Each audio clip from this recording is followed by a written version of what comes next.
ஹல்லேலூயா. இந்த 75வது பரிசுத்த உபவாச முகாமில் உங்களை எல்லாம் காண்பதில் மிகுந்த மகிழ்ச்சி அடைகிறேன். கர்த்தர் உண்மை உள்ளவர். இதுவரைக்கும் இதை அவரே துவங்கினார், அதை அவரே நடத்தி வருகிறார். ஹல்லேலூயா. ஆகவே நன்றி உள்ள இருதயத்தோடு அவரை நாம் துதிப்போம். மாத்திரமல்ல, இன்றைக்கு கர்த்தர் நம்மோடு கூட பேச போகிறார், இடைப்பட போகிறார். இன்றைக்கும் நாம் யாவரும் பிலிப்பியர் 1ஆம் அதிகாரம் 20ஆம் வசனத்தை நாம் திருப்பிக் கொள்வோம். பிலிப்பியர் 1ஆம் அதிகாரம் 20ஆம் வசனத்தை நாம் திருப்பிக் கொள்வோம்.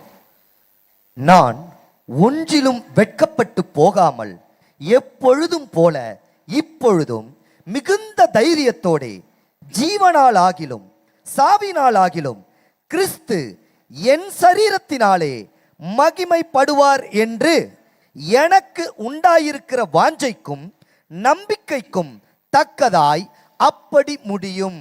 ஹல்லேலூயா. இந்த வசனத்துல அப்போஸ்தலனாகிய பவுல் அவருடைய மன வாஞ்சையை, நம்பிக்கையை இங்கே அவர் வெளிப்படுத்துகிறார். அவர் சொல்லுகிறார், ஜீவனானாலும் சாவினானாலும் கிறிஸ்து என் சரீரத்தினாலே மகிமைப்படுவார் என்று. எனக்கு பிரியமானவர்களே, அதுதான் அவருடைய வாஞ்சை. அவர் சொல்லுகிறார், இந்த வாஞ்சையை குறித்து நான் ஒரு நாளும் வெட்கப்பட்டு போவதே இல்லை. ஹல்லேலூயா. நான் வெட்கப்பட்டு போவதில்லை. எப்பொழுதும் போல இப்பொழுதும் நான் தைரியமாய் ஒரு காரியத்தை சொல்ல முடியும். என்ன என்றால், அது சாவானாலும் அது ஜீவனானாலும் கிறிஸ்து என் சரீரத்தில் மகிமைப்படுவாராக. இந்த வாஞ்சை எனக்குள்ள உண்டாயிருக்கிறது. அதை கர்த்தர் நிச்சயமாகவே நிறைவேற்றுவார். இதுவரைக்கும் நிறைவேற்றி வந்தார், இனிமேலும் அதை நிறைவேற்றுவார் என்று முழு தைரியத்தோடு நம்பிக்கையோடு இந்த வார்த்தைகளை அவர் சொல்லுகிறார். எனக்கு பிரியமானவர்களே, இதை நாம் வாசிக்கும் பொழுது அப்போஸ்தலனாகிய பவுலுடைய வாஞ்சை அருமையான வாஞ்சை அப்படின்னு நாம் நினைத்து அமைதியாக இருந்து விடக்கூடாது. ஏனென்றால் இந்த வாஞ்சை ஒவ்வொரு தேவனுடைய பிள்ளைகளுடைய வாஞ்சையாகவும் அது இருக்க வேண்டும். காரணம் என்னவென்றால், அதுதான் நம்மை குறித்து தேவனுடைய சித்தமாய் இருக்கிறது. அவருடைய சித்தம் என்ன? ஏசாயா 49:3 நாம் வாசிக்கிறோம், நீ என் தாசன் இஸ்ரவேலே, நான் உன்னில் மகிமைப்படுவேன் என்றார். ஹல்லேலூயா. நான் உன்னில் மகிமைப்படுவேன். அவருடைய வாஞ்சை, விருப்பம், அவருடைய சித்தம் நம்மை குறித்தது என்னவென்றால், நான் மகனே உன்னில் மகிமைப்படுவேன், மகளே நான் உன்னில் மகிமைப்படுவேன். அதற்காக தான் அவர் தமது சுய இரத்தத்தை சிந்தி நம்மை அவர் மீட்டு கொண்டு நம்மை ரட்சித்திருக்கிறார். எதற்காக ரட்சித்தார்? இந்த பூமியில் நாம் அவரை மகிமைப்படுத்த வேண்டும் என்ற அந்த நோக்கத்திற்காக தான் இந்த பூமியிலே அவர் நம்மை வைத்திருக்கிறார். இல்லாவிட்டால் என்றைக்கு நம்மை ரட்சித்தாரோ அன்றைக்கு அவர் என்ன செய்திருந்திருக்கலாம்? நம்மை பரலோகத்திற்கு அழைத்து சென்றிருக்கலாம். நம்மை பார்த்து சொல்லுவார், ஏன் இந்த உலகம், மாமிசம், பிசாசு என்ற இந்த போராட்டம் எல்லாம் உனக்கு? ஏன் இந்த எத்தனைய துயரங்கள், வேதனைகள், உபத்திரவங்கள், சோதனைகள்? நீ ரட்சிக்கப்பட்டாயிற்று, இப்பொழுது என்னுடைய இளைப்பாறுதலுக்குள்ளே நீ வந்துவிடு, மோட்ச வீட்டிற்கு நாம் போவோம் என்று அந்நாளிலே, ரட்சிக்கப்பட்ட அந்த நாளிலே நம்மை அழைத்து கொண்டு சென்றிருக்கலாம் அல்லவா? ஆனால் அவர் அப்படி அல்ல. அவருடைய நோக்கம் என்னவென்றால், நம்மை ரட்சித்தது, நம்மை மீட்டு கொண்டதற்கு ஒரு முக்கிய நோக்கம் என்னவென்றால், நாம் அவரை இந்த பூமியிலே நாம் மகிமைப்படுத்த வேண்டும். ஹல்லேலூயா, ஹல்லேலூயா. இந்த பூமியில நாம் அவரை மகிமைப்படுத்த வேண்டும் என்ற நோக்கத்திற்காக தான் அவர் நம்மை இந்த பூமியிலே வைத்திருக்கிறார். ஆனால் இன்றைக்கு பல விசுவாசிகளுடைய ஜெபம், தேவ பிள்ளையுடைய ஜெபம் என்னவென்றால், அவர்கள் இந்த எலியாவின் ஜெபத்தை தான் ஏறெடுக்கிறார்கள். எலியாவின் ஜெபம் என்று சொல்லும் பொழுது வானத்திலிருந்து அக்கினியை இறங்க பண்ணின அப்படிப்பட்ட ஜெபம் அல்ல. மாத்திரமல்ல, ஆண்டவரே ஊக்கமாய் ஜெபிக்கிற அப்படிப்பட்ட ஒரு ஜெபம் அல்ல. நிறைய பேருடைய ஜெபம் என்னவென்றால், போதும் கர்த்தாவே என்னை எடுத்துக்கொள்ளும். எனக்கு பிரியமானவர்களே, இப்படிப்பட்ட ஜெபத்தை தான் கொஞ்சம் உபத்திரவம், கொஞ்சம் பிரச்சனை, கொஞ்சம் போராட்டம், ஒரு நெருக்கம் வந்துட்டா அவங்க ஜெபிக்கிற ஜெபமெல்லாம் போதும் கர்த்தாவே என்னை எடுத்துக்கொள்ளும். இல்லை பிரியமானவர்களே, ஆண்டவர் நம்ம எடுத்துக்கொள்ளணும்னா ரட்சிக்கப்பட்ட போதே நம்ம எடுத்துக்கொள்ளலாமே. ஆனால் அவர் அப்படி அல்ல. இந்த பூமியில நாம் அவரை மகிமைப்படுத்த வேண்டும். அதுதான் நம்முடைய லக்கு, அதுதான் நம்முடைய நோக்கம், அதுதான் நம்முடைய goal and objective of Christian walk in this life is to glorify Jesus Christ. Hallelujah. எனக்கு பிரியமானவர்களே, இன்றைக்கு உங்கள் மூலமாய் அவர் மகிமைப்பட வேண்டும் என்று அவர் விரும்புகிறார். அப்படி முன்ன பரலோகத்துக்கு போனால் அது அறகுறையாக நம்ம போய் அவருக்கு முன்பதாக நிற்கும்போது எந்த ஆத்மாவையும் ரட்சிக்காம, அவருடைய நாமத்தை மகிமைப்படுத்தாம, அவருடைய நாமத்தை குறித்து வெட்கப்பட்டு மற்றவர்களிடத்துல நாம் சொல்லுவதற்கு நாம் தயங்கும் பொழுது கர்த்தர் நம்மை பார்த்து சொல்லுவார், உன் மூலமாய் நான் மகிமைப்படவே இல்லையே. அப்போ பரலோகத்தில் நமக்கு கர்த்தர் கொடுக்க வேண்டிய அந்த கிரீடம், அந்த கணமும் நமக்கு கிடைக்காமலேயே போய்விடும். ஆனால் கர்த்தருடைய நோக்கம் என்னன்னா, இந்த பூமியில அவரை மகிமைப்படுத்தி அவர் நமக்கு நியமித்த காரியத்தை செய்து முடிக்க வேண்டும் என்பதுதான் அவருடைய விருப்பம். கர்த்தராகிய இயேசு கிறிஸ்துடைய ஊழியத்தை, வாழ்க்கையை பாருங்களேன். அவர் பூமியில இருந்த பொழுது அவர் எதற்காக இந்த பூமியில இறங்கி வந்தார் தெரியுமா? பிலிப்பியர் 2:6 வாசித்து பார்க்கும்போது, அவர் தேவனுடைய ரூபமாய் இருந்து தேவனுக்கு சரிசமமாய் அவர் இருந்தாலும் அந்த மென்மையான நிலைமை எல்லாம் விட்டு அவர் இந்த பூமியிலே ஒரு அடிமை ரூபம் எடுத்து மனுஷர் சாயலாகி இந்த பூமியிலே அவர் காணப்பட்டார். எதற்காக அவர் சொல்லுகிறார்? யோவான் 17:4 பூமியிலே நான் உம்மை மகிமைப்படுத்தினேன், நான் செய்யும்படி நீர் எனக்கு நியமித்த காரியத்தை செய்து முடித்தேன் என்று அவர் சொல்லுகிறார். ஹல்லேலூயா. அவர் சொல்லுகிற பிதாவை நோக்கி பார்த்து சொல்லுகிறார், இந்த பூமியிலும் நான் மகிமைப்படுத்தவே நான் வந்தேன், மாத்திரமல்ல நான் என்னெல்லாம் செய்ய வேண்டும் என்று நீர் எனக்கு நியமித்தீரோ அதை செய்து முடித்தேன். ஹல்லேலூயா. உலகத்தில் கர்த்தர் உங்களுக்காக என்ன காரியத்தை நியமித்து வைத்திருக்கிறாரோ அதை நீங்கள் செய்து முடித்தாக வேண்டும். கிறிஸ்து நம்முடைய சரீரத்தில், நம்முடைய வாழ்க்கையில் அவர் மகிமைப்பட வேண்டும். ஹல்லேலூயா. சிலுவையிலும் பாருங்க, இயேசு என்ன சொன்னார்? யோவான் 19:20 பிதாவை மகிமைப்படுத்தி சொன்னார், எல்லாம் முடிந்தது. ஹல்லேலூயா. எல்லாவற்றையும் அவர் என்னெல்லாம் என்னை செய்ய வேண்டும் என்று அவர் விரும்பினாரோ எல்லாவற்றையும் மரண நேரத்திலும் சாவிலும் பிதாவை அவர் மகிமைப்படுத்தினார் என்று நாம் பார்க்கிறோம். ஆம் பிரியமானவர்களே, 1 யோவான் 2:6 சொல்லுகிறபடி நாம் ஒவ்வொருவரும் இயேசுவின் அடிச்சுவடுகளை பின்பற்றும்படி நாம் அழைக்கப்பட்டிருக்கிறோம். ஹல்லேலூயா. ஆகவே இன்றைக்கு நாம் ஒவ்வொரு மீதும் ஒரு அழைப்பு வைக்கப்பட்டு இருக்கிறது. அது என்ன அழைப்பு என்றால், கிறிஸ்துவை நாம் மகிமைப்படுத்த வேண்டும். அவர் நமக்கு நியமித்த கிரியையை செய்து முடிக்க வேண்டும். ஹல்லேலூயா. பவுல் அப்போஸ்தலனும் பாருங்க, அவர் மகிமைப்படுத்தினார், தம்முடைய சரீரத்தினாலே, ஊழியத்தினாலே அவர் மகிமைப்படுத்தினார்.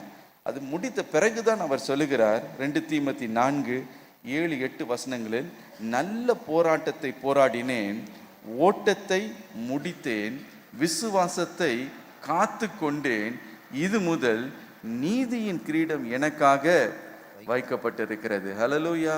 அறக்குறையாக அவர் போய்விடவில்லை.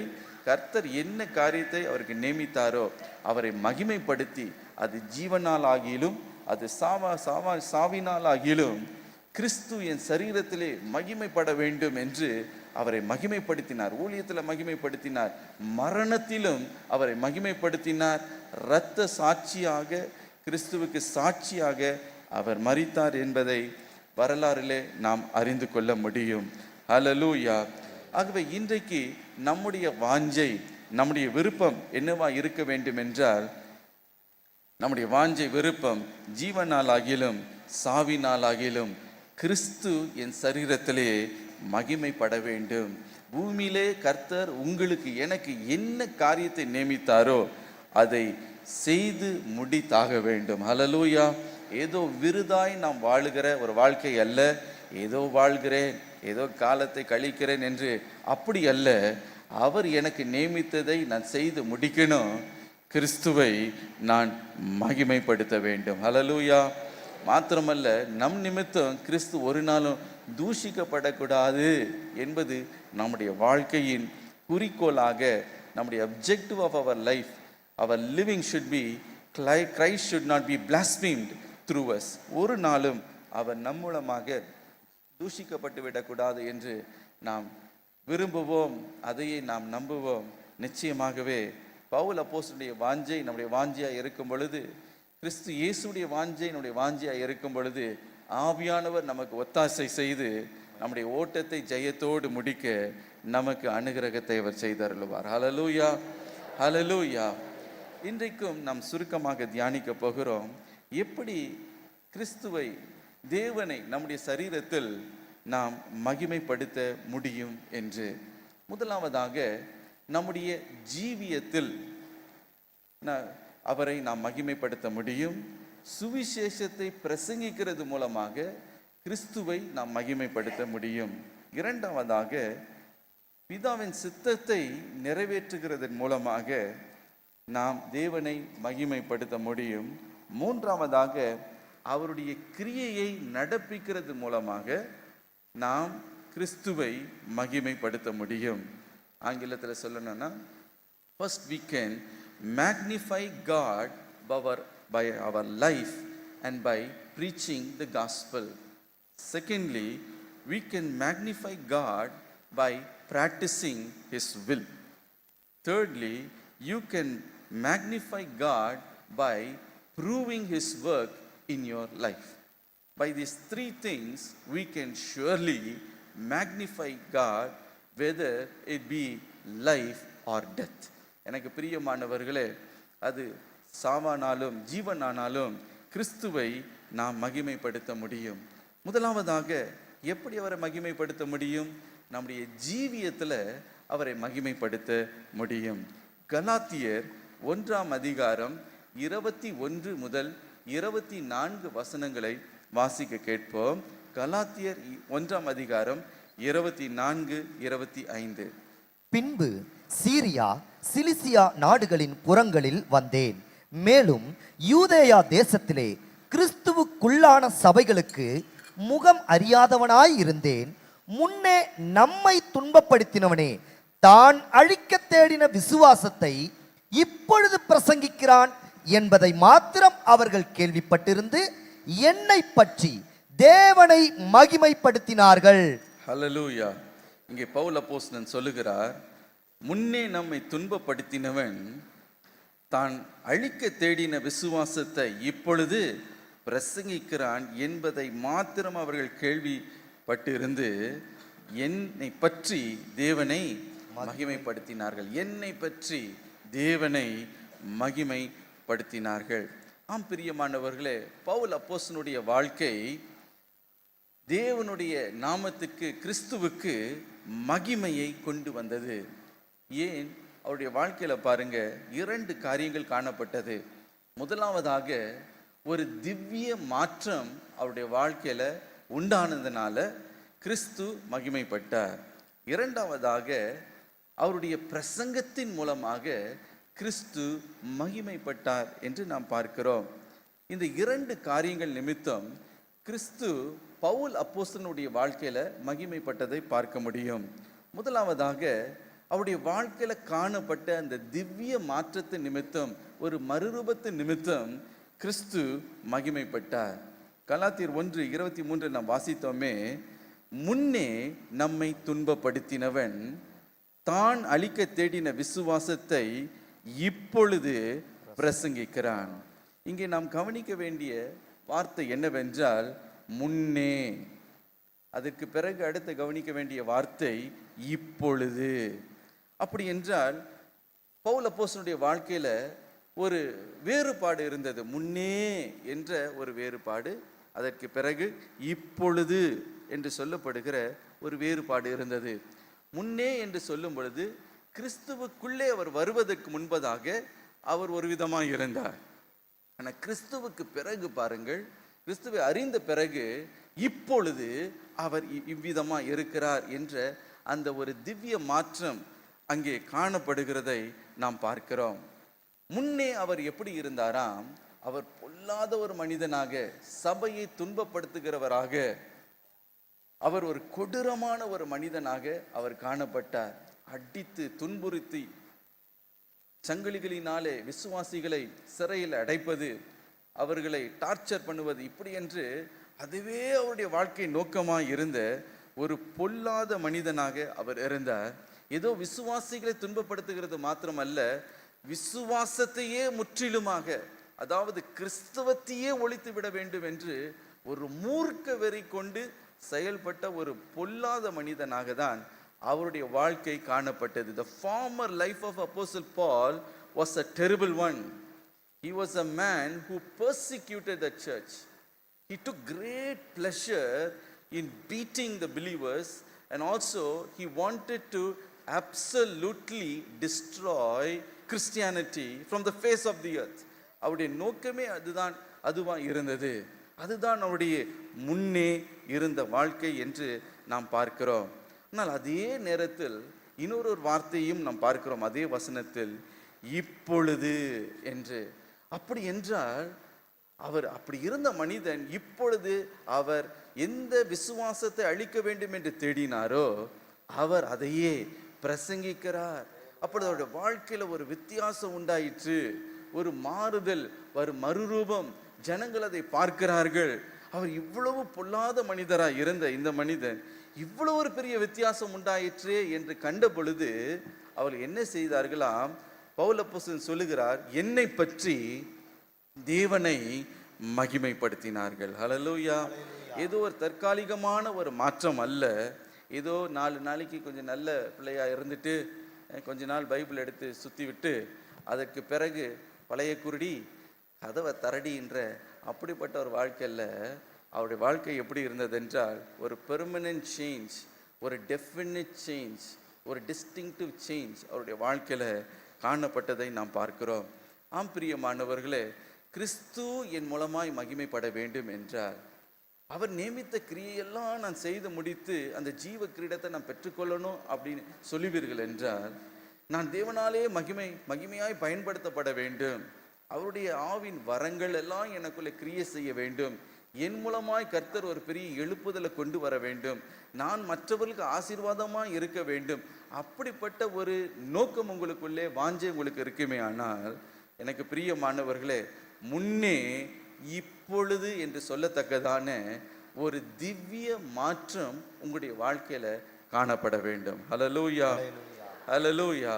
பலருடைய வாழ்க்கையில் அவங்க ஞானஸ்நானம் பெற்றேன், அவங்க எல்லாத்தையும் ஊழியம் செய்கிறேன், அபிஷேகம் பெற்றேன் என்று எல்லாவற்றையும் சொல்லினாலும் அவங்களுடைய வாழ்க்கை பார்த்தீங்கன்னா முந்தின நிலைமையில் எப்படி இருந்ததோ அதே போல இருக்கிறது போல தான் இருக்கும். ஒரு பெரிய ஒரு வித்தியாசத்தை மற்றவர்கள், அவங்களுடைய சொந்தக்காரர்கள், அவருடைய உறவினர்கள், அயலகத்தார் அதை அவங்க பார்ப்பதில்லை. they don't see a big change in their life. ஒருவேளை அவங்க ஆலயத்துக்கு போய் வரலாம், ஜெபிக்கலாம், அதெல்லாம் செய்யலாம். ஆனால் அவங்களுடைய வாழ்க்கையில், கேரக்டரில், அவங்க சுவாபத்தில் ஒரு மாறுதலும் இல்லாவிட்டால் அதே பழைய சுவாபம், அதே பழைய கோபம், அதே பழைய கெட்ட பழக்க வழக்கம், அதே கசப்பு, அதே பொறாமை, அதே மன்னியாத ஒரு சுவாபம், புறங்குறி திரிகிற ஒரு வாழ்க்கை, பெருமை, ஈகோ அப்படின்னு அலைந்து திரிந்து கொண்டு, எனக்கு பிரியமானவர்களே, வாய் முழுக்க பொய், இப்படியெல்லாம் இருப்பீர்கள் என்றால் எப்படி கிறிஸ்து மகிமைப்பட முடியும்? பாருங்க, ஒரு ஆலயத்தில் ஒரு தம்பி நியூவாக ஜாயின் பண்ணார். அப்போ அந்த பாஸ்டர் அவரை ஊக்குவிக்கணும்னு அடிக்கடி காணிக்க பாட்டெல்லாம் அவருக்கு கொடுப்பார். அவரும் ரொம்ப அழகாக பாடுகிற அந்த தாளம் இருந்ததுனால ரொம்ப அழகாக பாடுவார். கொஞ்சம் வர்ஷிப்பெல்லாம் கொடுத்தாரு. அவர் மேலே அவருக்கு ரொம்ப பிரியம். அப்போது அவர் அங்கே ஸ்டேஜில் பாடும்போது அதெல்லாம் பார்க்கும்போது ரொம்ப இம்ப்ரெசிவாக இருக்கும், ரொம்ப பார்க்குறதுக்கு ரொம்ப மெச்சி கொள்ளுக்கிறதுக்கு தக்கதாக இருக்கும். ஒரு நாள் பாஸ்டர் அவர் வெளியில் போகும்பொழுது ஒரு வேலையாக அந்த ஒரு பகுதிக்கு போகும்போது அவருக்கு ஒரு ஆசை வந்துச்சு, இந்த தம்பி இந்த வீட்டு பக்கத்தில் தானே இருக்கார், அவரை போய் என்ன பண்ணுவோம், ஒரு ஹலோ சொல்லிட்டு போகலாம் அப்படின்னு அங்கே போகிறாரு. அன்னைக்கு பார்த்து அவங்க வீட்டில் பயங்கரமான ஒரு கலவரம்னா வீட்டில் ஒரு சண்டை, அவங்களுக்கும் பெஞ்சாதிக்கும் ஒரு பெரிய சண்டை. அதில் அவர் பேசின கெட்ட வார்த்தை இருக்கு பாருங்க, பயங்கரமான கெட்ட வார்த்தைலாம் பேசுறது. அவர் கேட்ட உடனே அவருக்கு திடுக்கிட்டு போனார். பக்கத்தில் இருக்கவங்களை விசாரித்து கேட்டார், என்னங்க இப்படி பேசுகிறாருன்னு கேட்டால் அவங்க சொன்னாங்க, அவர் எப்பவுமே அப்படிதாங்க, நாட் நவ், அவர் எப்பொழுதுமே அப்படிதான், அவர் காலங்காலமாக அதே தான், ரசிக்கப்பட்டாரோ இல்லையோ அது முன்னமும் அப்படிதான், இப்போவும் அவர் அப்படிதான் இருக்கிறாரு அப்படின்னு அவங்க சொன்னார்களாம். எனக்கு பிரியமானவர்களே, அப்படி என்றால் அவருடைய வாழ்க்கையில் ஒரு பெரிய ஒரு சேஞ்ச் ஒன்றும் இல்லை, ஒரு பெரிய மாற்றம் ஒன்றும் இல்லை. அப்படி மாற்றம் இல்லைன்னா உங்கள் நிமித்தம் கிறிஸ்து மகிமைப்படவே முடியாது என்பதை மறந்து போய்விடாதீர்கள். அதற்கு மாறாக அவருடைய நாமம் தான் தூஷிக்கப்படும். ஆகவேதான் ரோமர் 2:24 நாம் வாசிக்கிறது போல வாசிப்போம். எழுதியிருக்கிறபடி தேவனுடைய நாமம் புறஜாதிகளுக்குள்ளே உங்கள் மூலமாய் தூஷிக்கப்படுகிறதே. இங்கே வேதம் சொல்லுகிறது, தேவனுடைய நாமம் புறஜாதிகளுக்குள்ளே உங்கள் மூலமாக தூஷிக்கப்படுகிறதே. நான் அப்போஸ்தலனுடைய பவுலுடைய வாழ்க்கையை பார்க்கும் பொழுது நாம் என்ன பார்க்கிறோம்? முன்னே அவருடைய வாழ்க்கை இவ்வண்ணமாய் இருந்தது, அதற்கு இப்பொழுது அவருடைய வாழ்க்கை இவ்வண்ணமாய் மாறி இருக்கிறது என்ற அந்த வித்தியாசம் தேவனுடைய நாமத்துக்கு, கிறிஸ்துவின் நாமத்துக்கு மகிமையை கொண்டு வந்தது. அவர் சொல்லுகிறார், என்னை பற்றி அவர்கள் தேவனை மகிமைப்படுத்தினார்கள். ஹல்லேலூயா. இன்றைக்கு உங்களை பற்றி தேவனுடைய நாமம் மகிமைப்படுகிறதா என்பதை நாம் யோசித்து பார்ப்போம். ஒரு வயது முதிர்ந்த ஒரு ஐயா என்னிடத்துல ஒரு பேசும் பொழுது அவர் இவ்விதமாய் சொன்னார். என்னுடைய வீட்டுக்கு அவர் ஒரு கிறிஸ்தவர் அல்ல. அவர் சொன்ன காரியம் பாருங்க, எங்கள் வீட்டுக்கு ஒரு பிளம்பர் வருவார் என்று சொன்னார். இந்த பிளம்பர் வரும் பொழுது அவர் என்ன செய்வாரா, அந்த டேப்பு மற்ற காரியங்கள்லாம் சின்ன சின்ன வேலையெல்லாம் பார்க்கும்போது அவர் இயேசுவை பற்றியெல்லாம் அவர் பயங்கரமாக அவர் இடத்துல சொல்லுவார். இயேசு எனக்கு இந்த அற்புதத்தை செய்தார், சாட்சி, அதெல்லாம் ரொம்ப பலமாக இருக்கும். அதெல்லாம் கேட்டு அவருக்கு ரொம்ப அவர் மேலே ஒரு பிரியம் உண்டாயிடுச்சு. அதனால அடிக்கடி அந்த பிளம்பரை கூப்பிடுவார், வாங்க வீட்டுக்கு வாங்க, இந்த வேலை இருக்குது அந்த வேலை இருக்குன்னு. ஆனால் ஒரு காரியத்தை அவர் நோட்டீஸ் பண்ண தொடங்கினார், வீட்டில் சில காரியங்கள்லாம் காணாம போகிறத அவர் பார்த்தார்.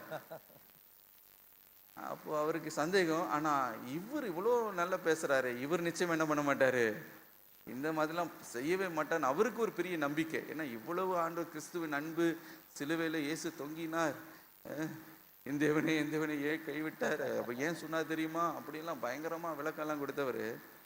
அதனால் இவர் அப்படிலாம் செய்ய மாட்டார் அப்படின்னு ஒரு பெரிய நம்பிக்கை. ஆனால் என்ன நடந்தது, ஒரு நாள் அவருடைய மகன் அவருக்கு ஒரு செல்ஃபோன் வாங்கி கொடுத்துருந்தார். அந்த செல்ஃபோன் காணாம போச்சு.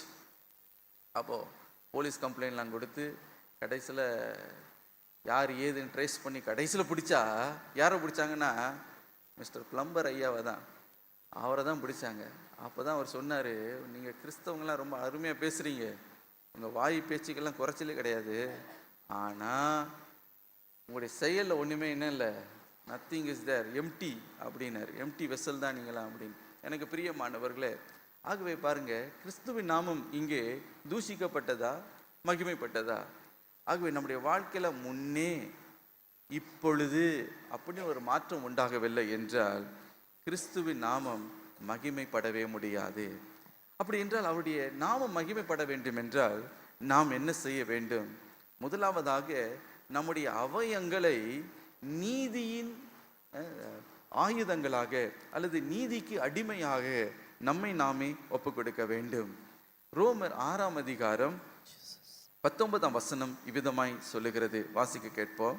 உங்கள் மாம்ச பலவீனத்தின் நிமித்தம் மனுஷர் பேசுகிற பிரகாரமாய் பேசுகிறேன், அக்கிரமத்தை நடப்பிக்கும்படி முன்னே நீங்கள் உங்கள் அவயவங்களை அசுத்தத்திற்கும் அக்கிரமத்திற்கும் அடிமைகளாக ஒப்பு கொடுத்தது போல இப்பொழுது பரிசுத்தமானதை நடப்பிக்கும்படி உங்கள் அவயவங்களை நீதிக்கு அடிமைகளாக ஒப்பு கொடுங்கள். ஹல்லேலூயா.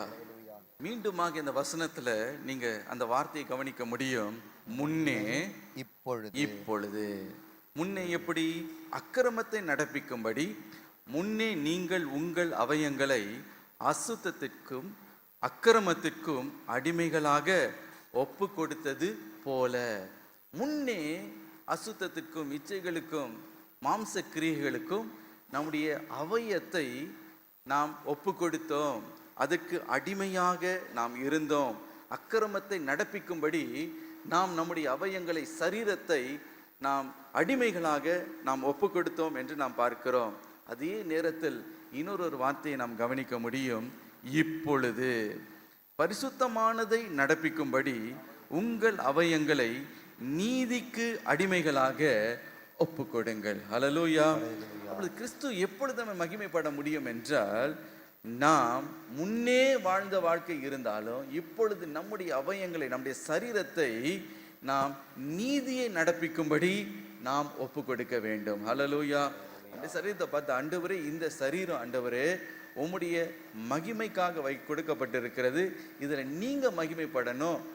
முந்தின நாட்களில் எப்படியோ நான் வாழ்ந்தேன், அசுத்தத்திற்கு வாழ்ந்தேன், என் சுயமா என் இஷ்டப்படி சுயநலமாய் நான் வாழ்ந்தேன், ஆனால் அதுக்கு பாவங்களுக்கு நான் அடிமையாய் நான் இருந்தேன். இனி ஆண்டவரை நீதியை நடப்பிக்கும்படி, உம்முடைய சித்தத்தை நடப்பிக்கும்படி, உம்முடைய மகிமை இந்த சரீரத்தின் மூலமாய் விளங்கும்படி ஆண்டவரே என்னை இந்த ஆண்டவரை நீதிக்கு அடிமையாக என் சரீரத்தை ஒப்பு கொடுக்கிறேன். ஹல்லேலூயா. அப்போ நீங்க எப்படி உங்களை பார்க்கணும்னா, நான் ஒரு அடிமை. நாம் நம்முடைய வாழ்க்கை இந்த உலகத்தில் வாழும் பொழுது நாம் அடிமைகளாகவே வாழ்ந்து அடிமைகளாகவே நாம் மரித்து போகிறோம் என்பதை மறந்து போகாதீங்க. எதுக்கு அடிமையா இருக்கிற? ஒன்று, நீங்க பாவத்துக்கு அடிமையா இருக்க முடியும், இல்லாவிட்டால் கிறிஸ்துவுக்கு அடிமையா நீங்கள் இருக்க முடியும். There is no other way. No man is free in this world. எனக்கு பிரியமானவர்களே, நாம் ஃப்ரீயா நம்ம இருக்கிறதல்ல. ஒன்று, நம்ம பாவத்திற்கு சாத்தானுக்கு அடிமையா இருக்கணும், இல்லாவிட்டால் கிறிஸ்துவுக்கு அடிமையா இருக்க முடியும். ஆகவே நாம் எதுக்கு அடிமையா இருக்கிறோம் என்பதை நாம் நினைவு கூற வேண்டும். ஹல்லேலூயா. நம்முடைய சரீரத்தை நாம் ஒப்பு கொடுத்து ஜீவ பலியா நான் ஒப்பு கொடுக்கிற ஆண்டவரே, நீதியை நடப்பிக்கும்படி, நம்முடைய சித்தத்தை நடப்பிக்கும்படி என்னுடைய சரீரத்தை அடிமையாய் நான் ஒப்பு கொடுக்கிறேன். என்னுடைய அவயத்தை ஒப்பு கொடுக்கிறேன், என் கண்களை ஒப்பு கொடுக்கிறேன், என் சிந்தனையை ஒப்பு கொடுக்கிறேன், என் சரீரத்தை ஒவ்வொரு உறுப்புகளையும் நான் ஒப்பு கொடுக்கிறேன் என்று அடிமை ஆண்டவரே, நம்முடைய அடிமை ஆண்டவரே, நம்முடைய அடிமை ஆண்டவரே, ஆவியானவரே நான் ஆட்கொள்ளுங்க ஆண்டவரே, இயேசுவே நான் ஆட்கொள்ளுங்க ஆண்டவரே, I am your slave oh lord. நம்முடைய அடிமை ஆண்டவரே, நீதியை நான் நடப்பிக்கணும். எப்படியோ நான் அடிமையாக தான் இருக்க போறேன் ஆண்டவரே. பாவத்துக்கு நான் அடிமையா இருக்கிறத பார்க்கலாம், உமக்கு நான் அடிமையா இருக்கிறேன். உம்முடைய வாஞ்சை, உம்முடைய விருப்பம், நீர் என்னெல்லாம் சொல்லுகிறீரோ அதை எல்லாம் ஆண்டவரே நான் நடப்பிக்கணும். I must do it O Lord.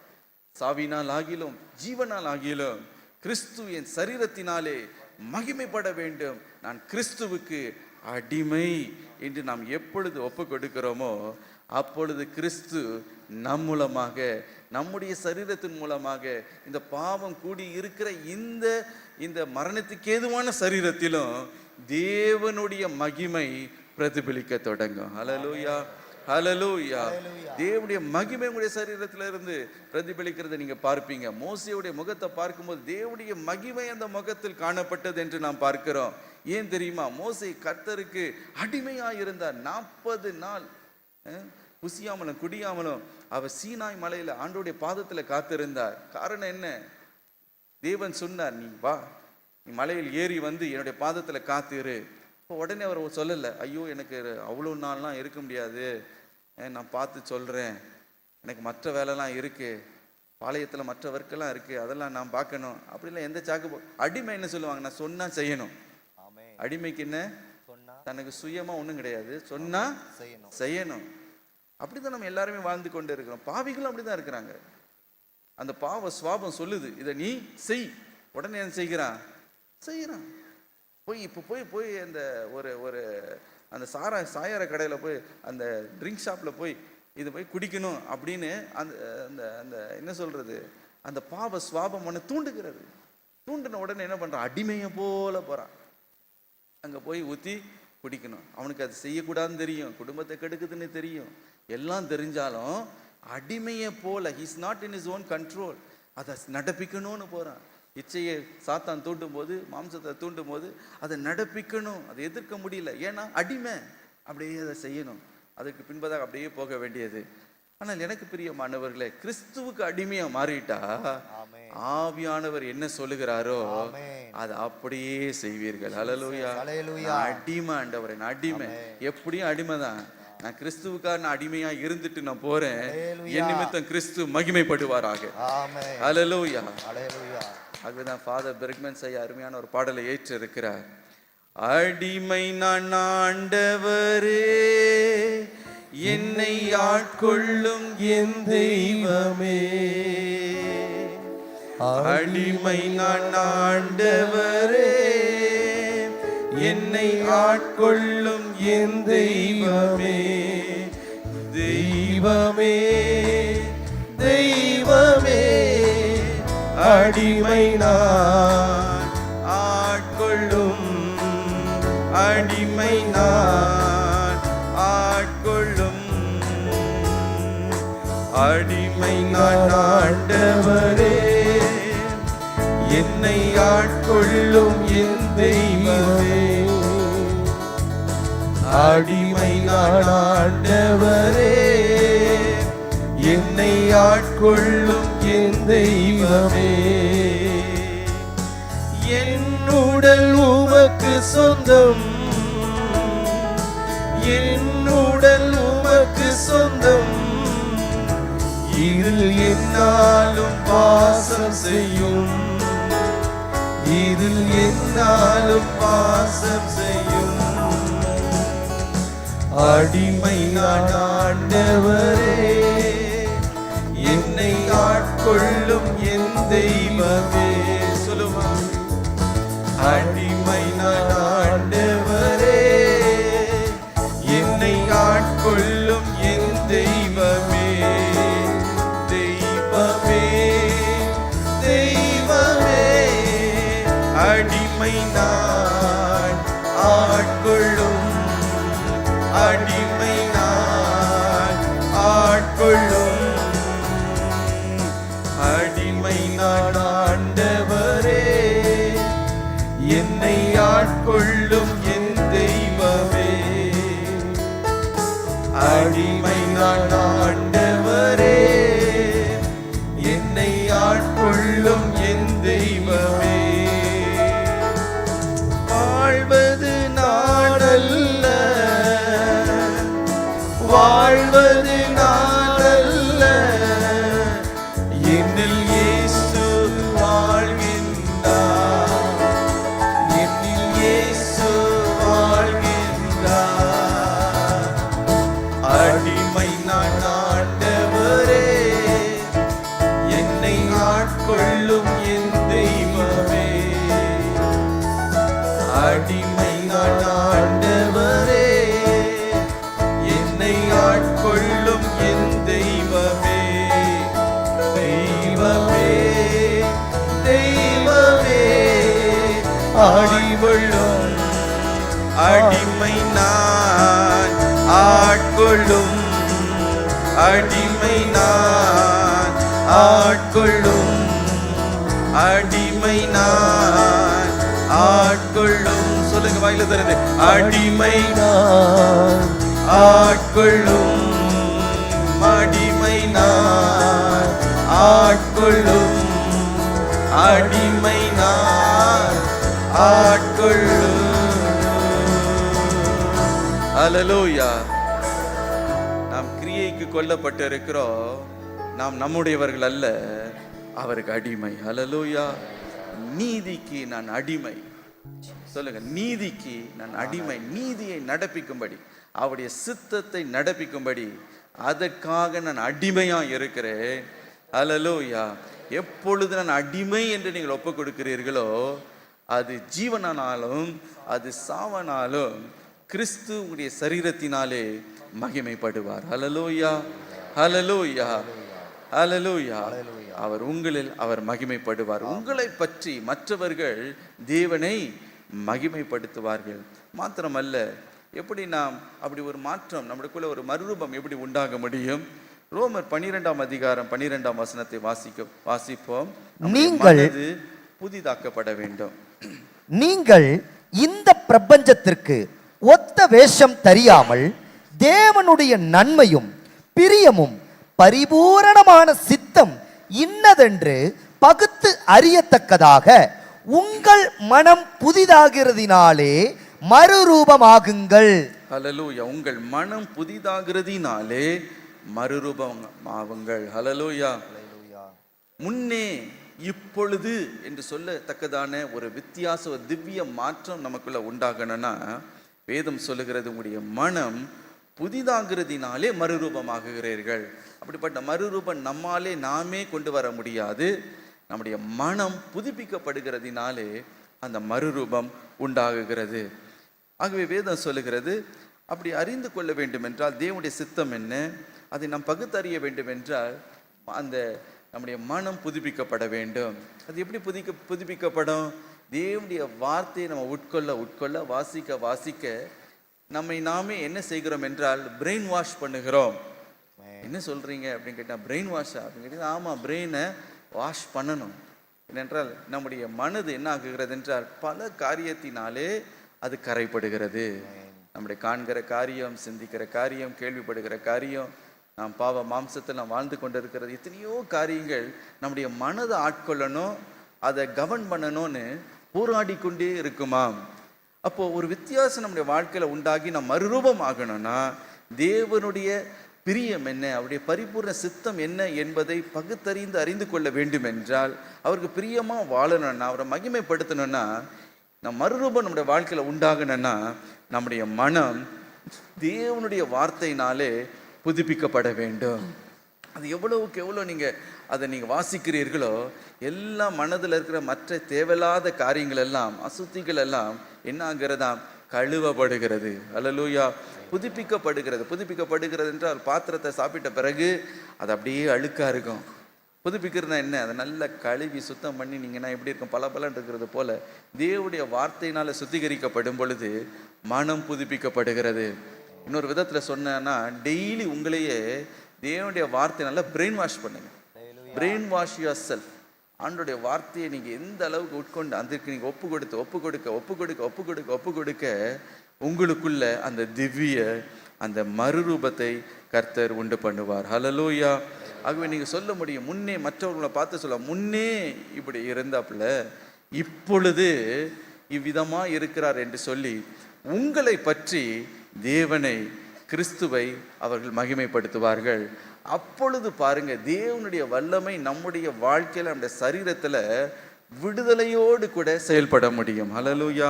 நீங்க தேவனுடைய வல்லமையினுடைய கருவியா நீங்க மாறுறீங்க, நீதியின் ஆயுதமாய் நீங்க மாறுறீங்க, தேவனுடைய கரத்தில் நீங்க மகிமை பொருந்தின ஒரு பட்டயமா நீங்க மாறுறீங்க. தேவனுடைய ஆவியின் வரங்கள் உங்கள் மூலமாய் செயல்பட முடியும். தேவனுடைய திட்டம், அவருடைய யோசனை உங்கள் மூலமாய் தேவனுடைய மகிமை வெளிப்படுகிறத பார்ப்பீங்க. பிரத்யட்சமாய் மற்றவர்கள் உங்கள் முகத்துல தேவனுடைய மகிமை இருக்கிறதையும் உங்களுடைய வாழ்க்கையில காணப்படுகிறதையும் அவர்கள் கண்டு கொண்டு தேவனை, உங்களை பற்றி அவர்கள் மகிமைப்படுத்துவார்கள். ஹல்லேலூயா. தேவனுடைய வல்லமை நம் மூலமாய் செயல்படணும்னா, if the power of God should flow through us, எனக்கு பிரியமானவர்களே, நம்முடைய வாழ்க்கையில ஒரு திவ்ய மாற்றம் உண்டாக வேண்டும். ஆகவே பவுல் அப்போஸ்தலனுடைய வாழ்க்கையில நாம் பார்க்கும் பொழுது அவருக்குள்ள ஒரு திவ்ய மாற்றம் காணப்பட்டது. மாத்திரமல்ல, கிறிஸ்துவை அவர் எப்படி மகிமைப்படுத்தினாராம்? அவருடைய பிரசங்கத்தின் மூலமாய் கிறிஸ்துவை அவர் மகிமைப்படுத்தினார். அதே வசனத்தை மீண்டும் வாசித்து பார்ப்போம். கலாத்தியர் 1:24 நானே வாசிக்கிறேன். அது ஒரு பகுதி. முன்னே நம்மை துன்பப்படுத்தினவன் தான் அழிக்க தேடின விசுவாசத்தை இப்பொழுது பிரசங்கிக்கிறான் என்பதை மாத்திரம் அவர்கள் கேள்விப்பட்டு என்ன செய்தார்களாம்? என்னை பற்றி தேவனை மகிமைப்படுத்தினார்கள். ஹல்லேலூயா. என்னை பற்றி முன்னே அவன் அழிக்க பார்த்தான், இப்பொழுது அதே விசுவாசத்தை அவன் பிரசங்கிக்கிறான். அப்போ அவருடைய பிரசங்கத்தின் மூலமாக கிறிஸ்து மகிமைப்பட்டார். ஹல்லேலூயா. அவர் பிரசங்கித்த அவருடைய இயேசுவை பற்றி இருக்கிற அந்த விசுவாசத்தை மற்றவர்களுக்கு அவர் அறிமுகப்படுத்துகிறதுனாலே கிறிஸ்து மகிமைப்பட்டார் என்று நாம் பார்க்கிறோம்.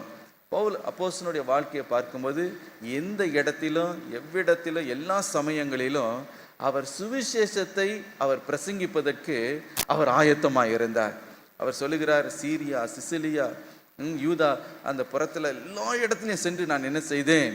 நான் பிரசங்கம் பண்ணினேன், கிறிஸ்துவினை ரட்சித்தார், சுவிசேஷத்தை நான் பிரசங்கித்தேன், அதை கேள்விப்பட்டவர்கள் அது நிமித்தமே என்ன செய்தார்களா, தேவனை அவர்கள் மகிமைப்படுத்தினார்கள் என்று கர்த்தரை அவர்கள் மகிமைப்படுத்தினார்கள். ஆம் பிரியமானவர்களே, இன்றைக்கும் நம்முடைய வாழ்க்கையில நம் ஒவ்வொரு மீதும் ஒரு பொறுப்பு சுமத்தப்பட்டு இருக்கிறது ஒன்று உண்டென்றால், அது நாம் தேவனுடைய வார்த்தையை அல்லது கிறிஸ்துவின் சுவிசேஷத்தை மற்றவர்களுக்கு நாம் பிரசங்கிக்கும்படி நாம் அழைக்கப்பட்டிருக்கிறோம்.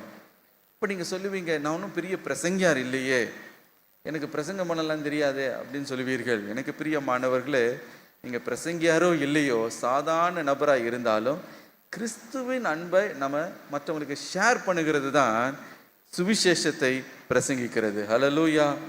ஆண்டவர் உங்களுடைய வாழ்க்கையில, கிறிஸ்து உங்களுடைய வாழ்க்கையில உங்களுக்கு என்ன செய்தார், கிறிஸ்து எதற்காக வந்தார் என்பதை மற்றவர்களுக்கு நாம் அறிவிக்க வேண்டும். அதன் மூலமாய் கிறிஸ்து என்ன செய்கிறாராம், நம்மில் மகிமைப்படுகிறார். இந்த பொறுப்பு ஒவ்வொரு தேவ பிள்ளைகள் மீதும் சுமத்தப்பட்டிருக்கிறது. இப்போ நீங்கள் சொல்லலாம், ஐயோ எனக்கு எப்படி செய்யறதுன்னு தெரியலன்னா பரவாயில்ல, வீட்டில் என்ன பண்ணுங்கன்னா, ஃப்ரீயாக இருக்கும்போது ஆயத்தமாக்கி ஒரு பிரசங்கத்தை என்ன பண்ணுங்க, ஆயத்தமாக்கி வைத்து கொள்ளுங்கள். யாராவது உங்களை பார்த்து கேட்பாங்க, ஆண்டவர் உங்களுக்கென்று ஒரு சந்தர்ப்பத்தை கொடுப்பார். என்ன சந்தர்ப்பம்?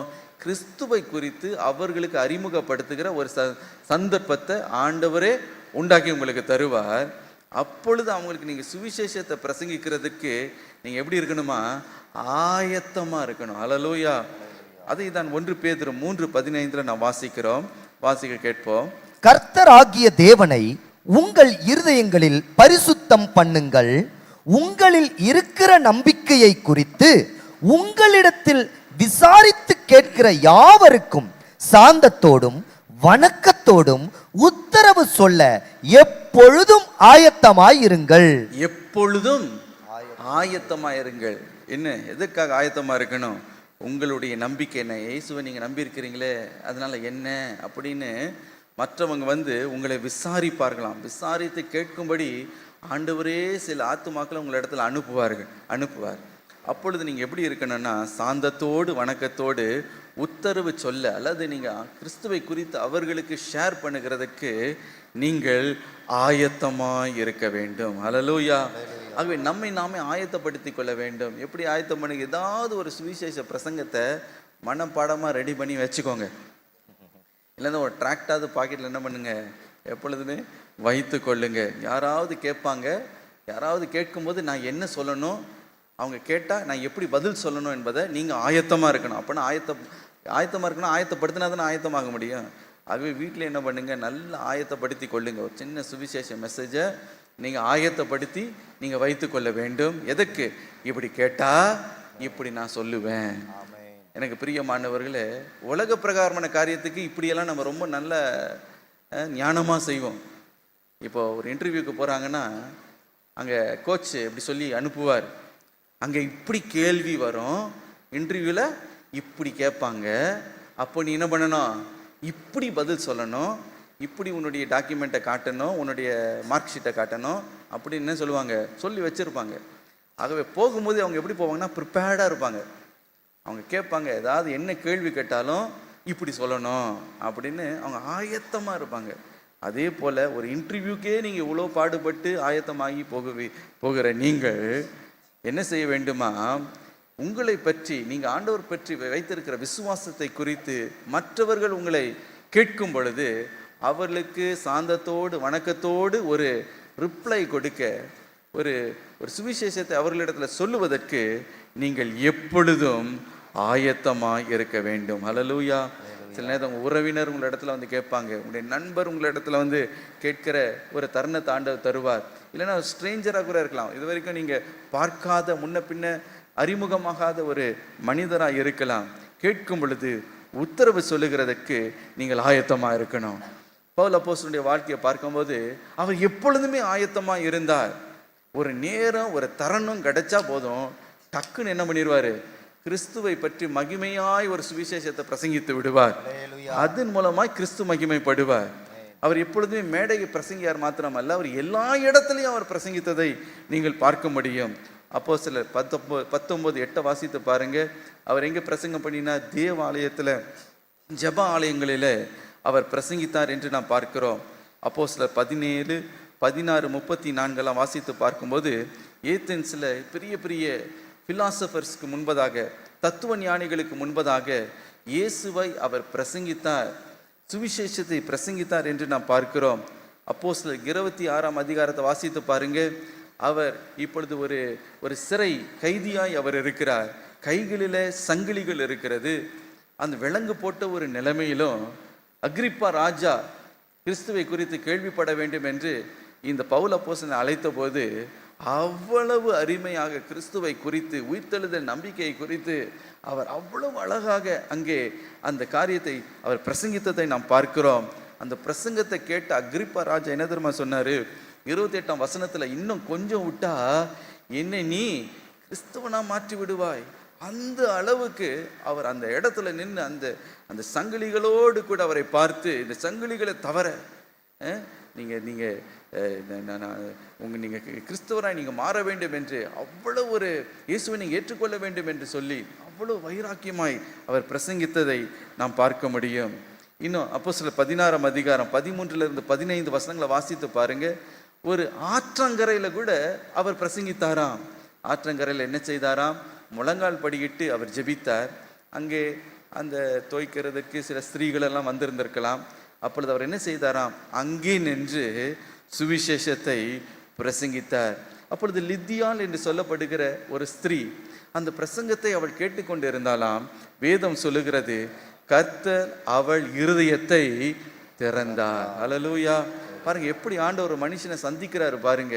அந்த ஆற்றங்கரையில், அது ஆலயம் இல்லை, அது பெரிய பெரிய கட்டடத்தில் இல்லை, ஒரு பெரிய மேடையில் இல்லை, ஆற்றங்கரையில் அங்கே நின்று இயேசுவை குறித்து அவர் பிரசங்கித்த அந்த பிரசங்கம் அந்த லித்தியாளுடைய இருதயத்தை தொட்டது. தேவனுடைய இருதயத்தை திறந்தார். அதனால என்ன நடந்தது பாருங்க?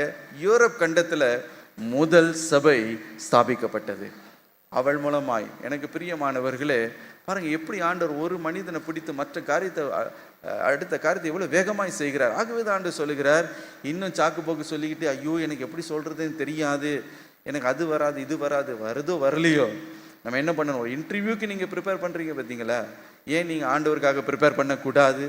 வேதம் சொல்லுகிறது, நீங்கள் உத்தரவு சொல்லுகிறதுக்கு ஆயத்தமாய் இருக்க வேண்டும். ஒரு பேட்டரி ஒன்று இருக்கும். அந்த பேட்டரி பேர் என்ன தெரியுமா? எவரெடி பேட்டரி. எப்பொழுதும் ஆயத்தமாக இருக்குமா, எப்போ போட்டாலும் அதுக்குள்ள பவர் இருக்குமா. அந்த மாதிரி எனக்கு பிரியமானவர்களே, ஆண்டவர் அப்படிப்பட்ட எவரெடி பேட்டரி, என்னுடைய நாமத்தை மகிமைப்படுத்துகிற ஏதாவது ஒரு கருவி இருக்குமா அப்படின்னு ஆண்டவர் நம்மை உற்று நோக்கி பார்த்து கொண்டு இருக்கிறார். 2 தீமோத்தேயு 4:2 என்ன சொல்லுகிறது? வாசிப்போம். சமயம் வாய்த்தாலும் வாய்க்காவிட்டாலும் ஜாக்கிரதையாய் திருவசனத்தை பிரசங்கம் பண்ணு. ஜாக்கிரதையாய் திருவசனத்தை பிரசங்கம் பண்ணு. சமயம் வாய்க்கிறதோ வாய்க்காவிட்டாலோ நம்ம என்ன செய்ய வேண்டுமா? திருவசனத்தை பிரசங்கிப்பதற்கு ஆயத்தமா இருக்க வேண்டும். ஹல்லேலூயா. ஜாக்கிரதையாக இருக்க வேண்டும். அப்படி இருக்கும் பொழுது என்ன நடக்கிறதா? கிறிஸ்து உங்களை பற்றி அவர் மகிமைப்படுவார். உங்களை பற்றி மற்றவர்கள் தேவனை மகிமைப்படுத்துவார்கள்.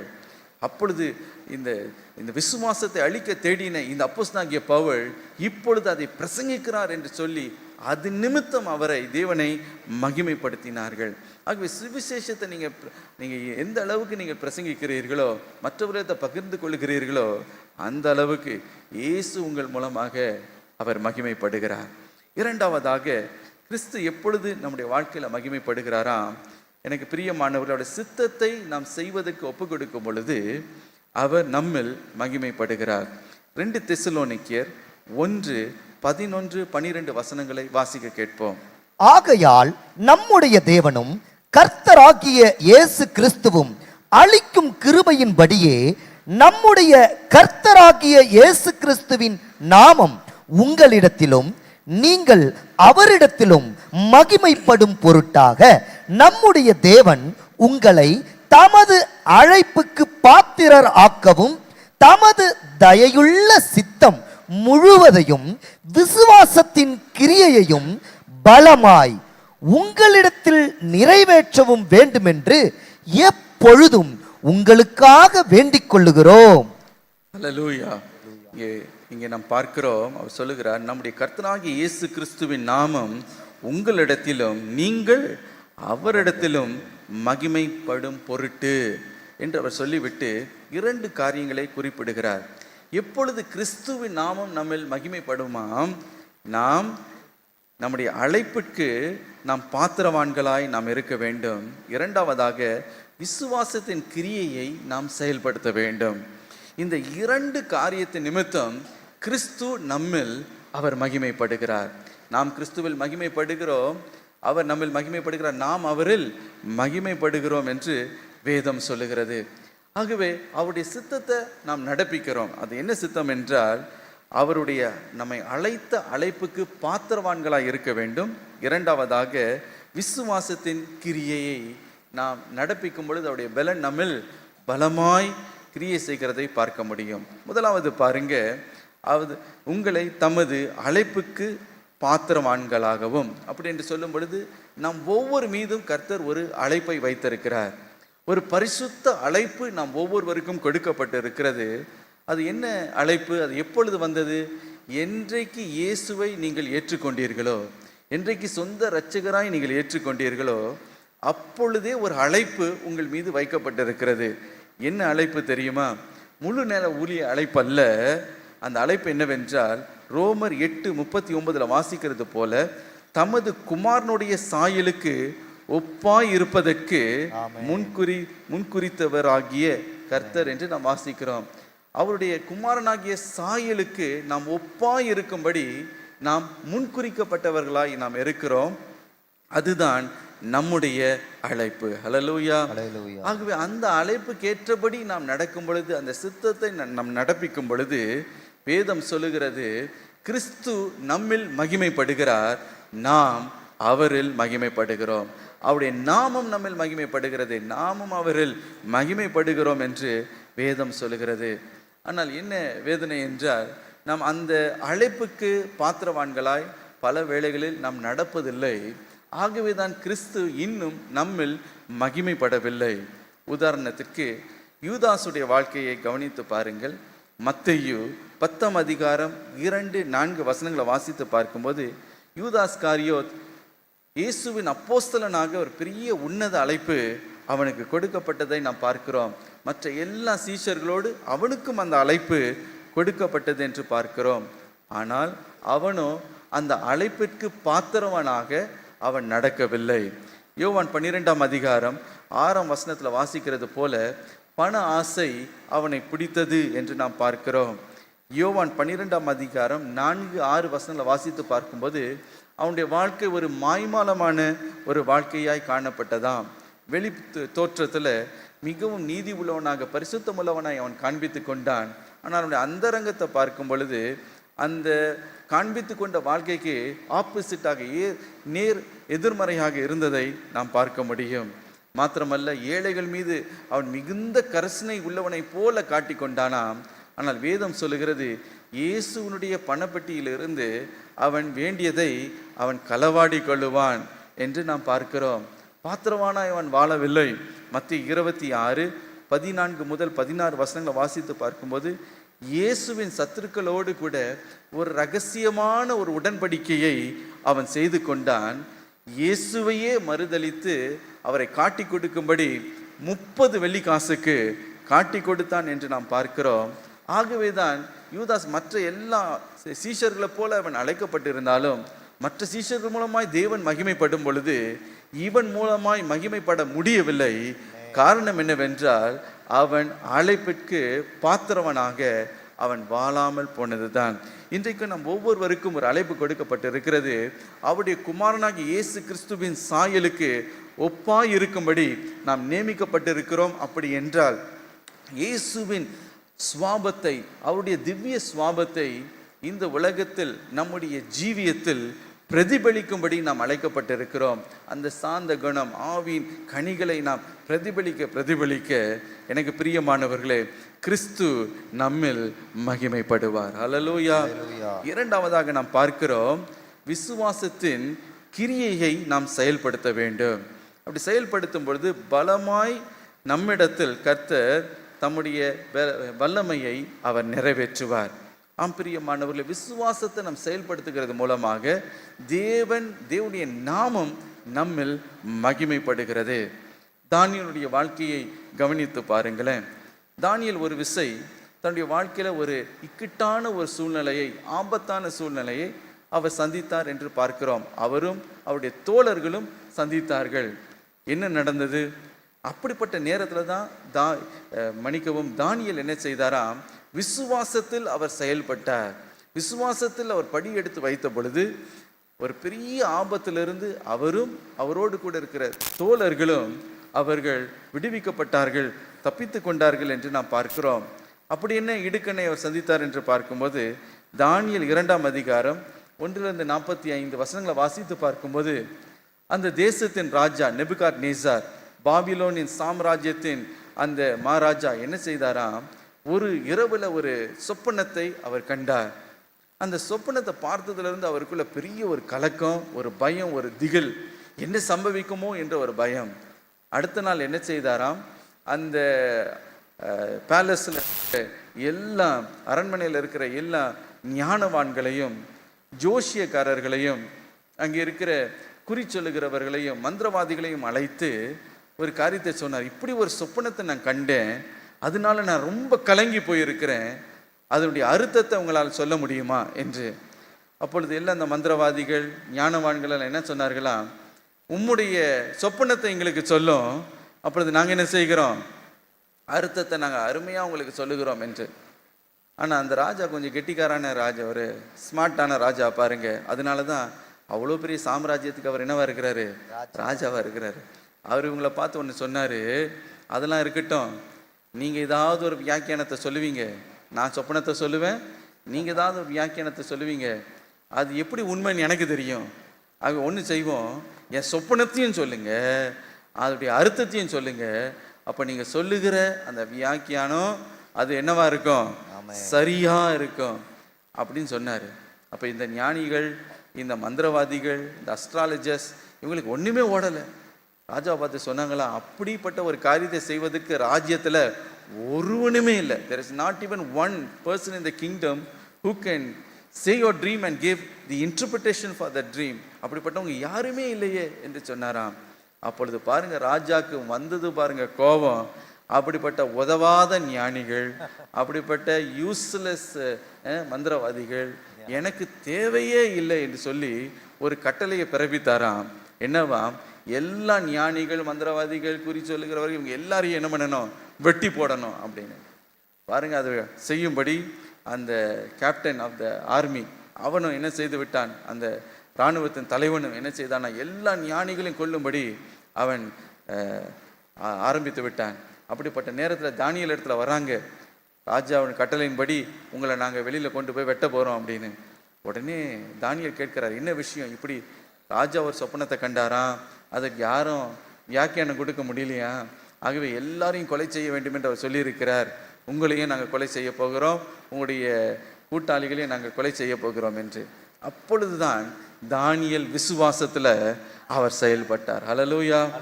விசுவாசத்தில் படி எடுத்து அவர் வைத்து சொன்னார், எங்களுடைய தேவன் அதை எங்களுக்கு மறைபொருளை அவர் வெளிப்படுத்துவார், அதை வெளிப்படுத்துவார். எங்களுக்கு ஒரு தருணத்தை கொடுங்க, ராஜாவிடத்தில் போய் சொல்லும், நாங்கள் அதை வெளிப்படுத்துவோம் என்று. என்ன செய்தார்களாம்? அவர்கள் ஜெபித்தார்கள். அவரும் அவரோடு இருக்கிற அந்த கூட்டாளிகள் என்ன செய்தார்களாம்? அவர்கள் ஜெபித்தார்கள், ஆண்டவரே இந்த காரியத்தை எங்களுக்கு வெளிப்படுத்தும் என்று ஜெபித்தார்கள். வேதம் சொல்லுகிறது, ரா காலத்திலே மறைபொருள் தானியேலுக்கு வெளிப்படுத்தப்பட்டது. ஹல்லேலூயா. சொப்பனத்தையும் ஆண்டவர் சொன்னாரு, அதனுடைய அர்த்தத்தையும் ஆண்டவர் என்ன செய்தாரு?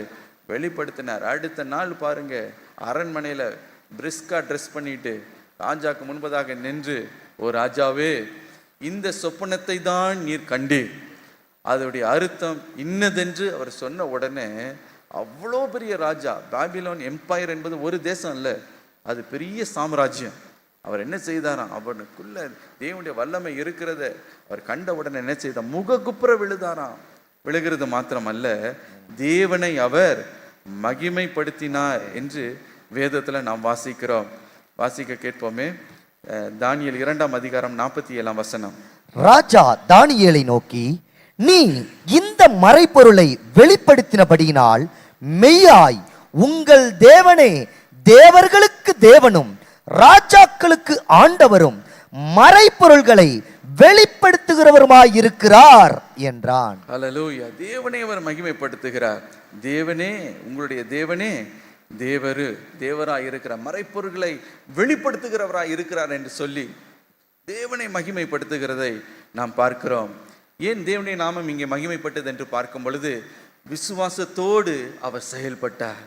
ஒரு பெரிய இடுக்கண், ஒரு பெரிய போராட்டம், ஒரு பெரிய பிரச்சனை நேரத்தில் அவர் சொல்லுகிறார், நாங்கள் ஆராதிக்கிற தேவன் மறைப்பொருளை எங்களுக்கு வெளிப்படுத்துவார், இதை போய் ராஜாவிடத்தில் சொல்லும் என்று சொல்லி அவர்கள் விசுவாசத்தோடு அவங்க செயல்பட்டதினாலே தேவனுடைய நாமம் அன்றைக்கு பாபிலோன் தேசத்தில் மகிமைப்பட்டது. இன்றைக்கு எனக்கு பிரியமானவர்களே, தேவனுடைய நாமம் உங்களில் மகிமைப்பட வேண்டும் என்றால், நீங்கள் அவரில் மகிமைப்பட வேண்டும் என்றால் விசுவாசத்தை நாம் செயல்படுத்த வேண்டும். அப்பொழுது தேவனுடைய வல்லமை கிரியை நம்மில் பலமாய் அது விளங்குமாம். ஹல்லேலூயா. இன்றைக்கு அப்படிப்பட்ட சூழ்நிலை நீங்கள் சந்தித்து கொண்டு இருக்கலாம், ஒரு போராட்டத்தை நீங்கள் சந்தித்து கொண்டு இருக்கலாம். விசுவாசத்தோடு நீங்கள் செயல்படுங்க. 2 கொரிந்தியர் 5:7 சொல்லுகிறது, நாம் தரிசித்து நடவாமல் விசுவாசத்து நடக்கிறோம். ஹல்லேலூயா. நாம் தரிசித்து நடக்கிறதல்ல, விசுவாச ஆண்டவர் இதை செய்வார் என்று நீங்கள் விசுவாசித்து நடக்கும் பொழுது அற்புதத்தை நீங்கள் காண்பீர்கள். விசுவாசத்தை செயல்படுத்தும் பொழுதே தேவன் அதில் பிரியப்படுகிறார் என்று ரோமர் 11:6 வாசிக்கிறோம். For it is impossible to please God without faith. விசுவாசம் இல்லாமல் தேவனை பிரியப்படுத்துவது கூடாத காரியம் என்று. இன்றைக்கு தானியேலை போல விசுவாசத்தை செயல்படுத்தும் பொழுது அவருடைய வல்லமை உங்களில் பலமாய் நிரூபிக்கப்படும். தேவனுடைய நாமம், இயேசுவின் நாமம் உங்களில் மகிமைப்பட போகிறது. ஹல்லேலூயா. இன்னைக்கு விசுவாசத்தை செயல்படுத்துங்க. ஆண்டவரே, நான் விசுவாசத்துல உம்மீது விசுவாசம் வைத்து வியாதிஸ்தர்கள் மேல கைகளை வைத்து நான் ஜெபிப்பேன், அற்புதத்தை நான் காண்பேன். யாக்கோபு 5:15 படி நீங்க விசுவாசம் உள்ள ஜெபம் பிணியாளியை ரட்சிக்கும் என்ற வார்த்தையின்படி விசுவாசத்தை நீங்க செயல்படுத்த எனக்கு பிரியமானவர்களே, தேவனுடைய நாமம் மகிமைப்பட போகிறது. பெரிய பர்வதமாக இருக்கிற போராட்டங்கள், பிரச்சனைகளை ஆண்டவர் உங்களுக்கு முன்பதாக சமபூமியாய் மாற்றி போடுவார். இது நிமித்தம் தேவனுடைய நாமம், கிறிஸ்துவின் நாமம் மகிமைப்படும். ஹல்லேலூயா. வேகமாய் ஒரே ஒரு காரியத்தை சொல்லி நான் முடிக்கிறேன். கடைசியாக அவருடைய சித்தத்தை, அவருடைய கிரியையை நாம் செய்யும் பொழுது தேவனுடைய நாமம் மகிமைப்படுகிறது. 3ஆவதாக அவருடைய கிரியையை செய்யும் பொழுது தேவனுடைய நாமம் மகிமைப்படுகிறது. 1 பேதுரு 4:7-11 வாசித்தால் போதும். அதிலே எல்லா அர்த்தமும் உள்ளடங்கி இருக்கிறது. அதை படித்தால் போதும். அதை வாசிப்போமே. எல்லாவற்றிற்கும் முடிவு சமீபமாயிற்று. ஆகையால் தெளிந்த புத்தியுள்ளவர்களாய் இருந்து ஜெபம் பண்ணுவதற்கு ஜாக்கிரதையுள்ளவர்களாய் இருங்கள். எல்லாவற்றிற்கும் மேலாக ஒருவரில் ஒருவர் ஊக்கமான அன்புள்ளவர்களாயிருங்கள். அன்பு திரளான பாவங்களை மூடும். ஊக்கமான அன்புள்ளவர்களாய் இருங்கள். அதுதான் ஆண்டவருடைய கிரியையை நாம் நடப்பிக்கிறோம். அடுத்தது, முறுமுறுப்பில்லாமல் ஒருவரை ஒருவர் உபசரியுங்கள். முறுமுறுப்பில்லாமல் ஒருவரை ஒருவர் உபசரியுங்கள். அடுத்து, அவன் பெற்ற வரத்தின்படியே நீங்கள் தேவனுடைய பற்பல கிருபையுள்ள ஈவுகளை பகிர்ந்து கொடுக்கும் நல்ல உக்கிரானக்காரர் போல ஒருவருக்கொருவர் உதவி செய்யுங்கள். ஒருவருக்கொருவர் உதவி செய்யுங்கள். ஒருவன் போதித்தால் தேவனுடைய வாக்கியங்களின்படி போதிக்க கடவன். ஒருவன் போதித்தால் தேவனுடைய வாக்கியின்படி போதிக்க கடவன். ஒருவன் உதவி செய்தால் தேவன் தந்தருளும் பலத்தின்படி செய்ய கடவன். ஒருவன் உதவி செய்தால் கர்த்தர் தந்த பலத்தின்படி செய்ய கடவன். எல்லாவற்றிலேயும் இயேசு கிறிஸ்து மூலமாய் தேவன் மகிமைப்படும்படியே செய்வீர்களாக. எல்லாவற்றிலும் தேவன் மகிமைப்படும்படி செய்வீர்களாக. அவருக்கே